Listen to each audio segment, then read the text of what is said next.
What's up, America? This is beautiful Jack Stutt coming to you somewhere out there on the independent pro wrestling circuit, and this is Tavern Tales. This is the show where I uncover the coolest, the weirdest, the most outrageous stories from backstage professional wrestling, one wrestler at a time. So grab yourself a cold one. Let's go inside and see who we got waiting for us. Yeah!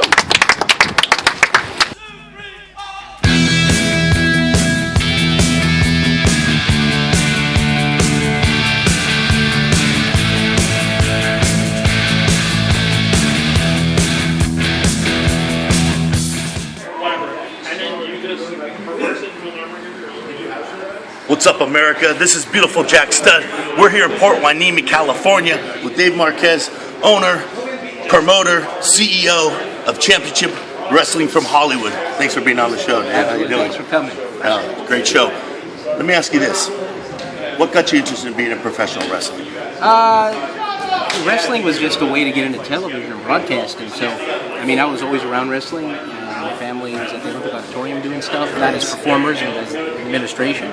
So I was always around it. But what caught my eye was the cameras and the show that went into what ended up on television. So that, growing up in LA and stuff, so you're always around show business. Right. So whether they're news vans or Hollywood in general. So, you grew up around here, you know that it's in the blood. And so that's how I got into wrestling. Not necessarily because of wrestling itself, but once I understood the storytelling and the presentation and then the broadcast side of it, then I just figured I can get into real television by doing it, and I have. So Nice, very nice. Got a great show. Love watching it. Let me ask you, got a lot of great talented guys who've been up WWE and back down. Who do you think are the 2 or 3 top guys who you like the most, who made the most impact for you? Oh boy. That's like asking if you like ice cream or peanut butter better, you know. But I've been lucky enough to work with scores of talent who have went on to bigger things internationally and big time national television in the States. I mean, Brian Danielson, Carl Anderson. I don't like to name names because I leave people out, and I don't mean to.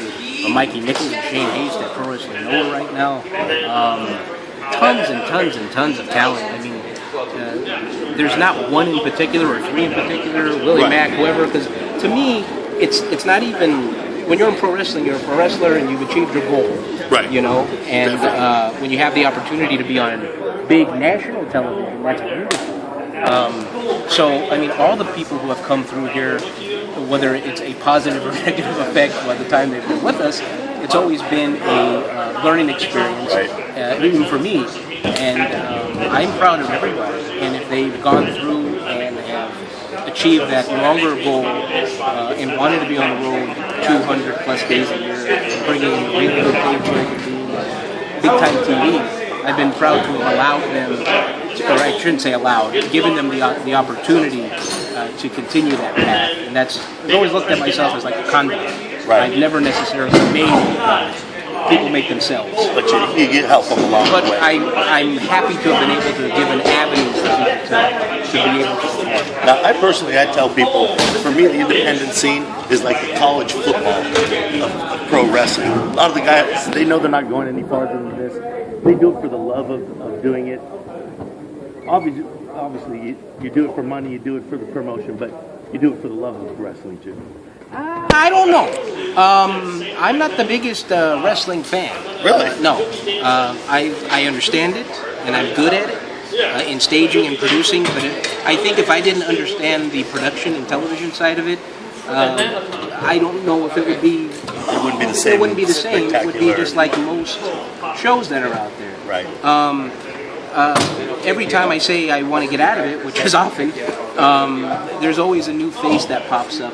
Draws you right back in. And it's to help those guys go one more step, like we were talking a second ago. So I've opened a wrestling school up again, which I said I would never do again, but I've done it.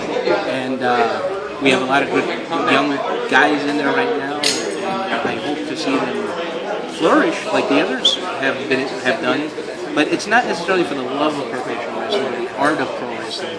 I never looked at wrestling like as a kid and said, that's what I want to do, that's what I want to do. I wanted to be Walt Disney. I didn't necessarily want to be Vince McMahon. Right. So, or Mike LaBelle here in town. I was growing up in this area. So, when I figured out show business and the entertainment side of it and broadcasting and what comes out of that 60 minutes, that's what makes me want to keep going. And seeing that internationally, people like what we do, and we have sponsors and people are actually paying us some money and stuff, so it's a business. So, that's what I've stayed, why I've stayed doing it for so long. In February, it'll be 27 years. Nice. So, congratulations. Well, that's an honor in and of itself to be able to be 27 years in any profession, but especially one as fickle as professional wrestling. Yeah. And movie making. I mean, it's the production side is also that's great story. Yeah. Great story. So having had so many great guys come through here, so many wrestlers, you got to have at least one great story for me. That's the money question. What is your best story that you can give me? I don't know if I have a best story. I have a lot of stories that would take up way too much time. I could probably just hit a few things. Paul Orndorff holding me up at knife point in Phillips Arena. Whoa, hold on. Money.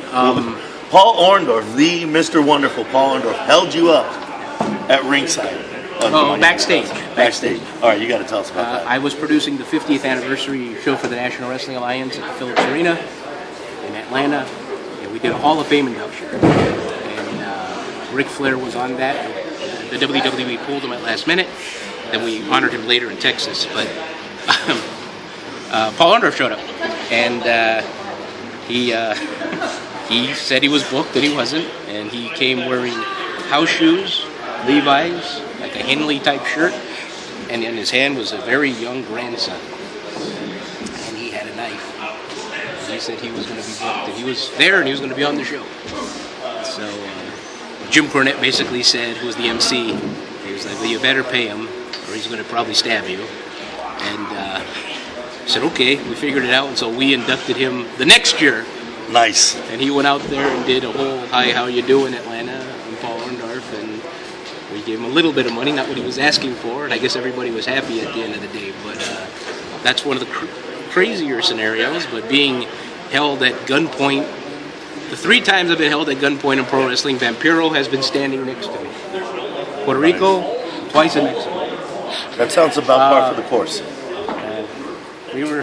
Were you there when we were on the floor in front of that McDonald's? Yep. Remember when they had us? They took Yes, the car. I was there. Yeah, Remember? That was the last we went Yeah, to. you were there. Guadalajara, Producer Televisa, Lunch was on the scene. Yeah, he was there. It was me, you, Kevin, Chaos, Chaos, Aaron Aguilera, Vampiro, Cody Michaels. Yeah, Cody Michaels, the Luchas. the Luchas were there. That's crazy. I don't remember who else.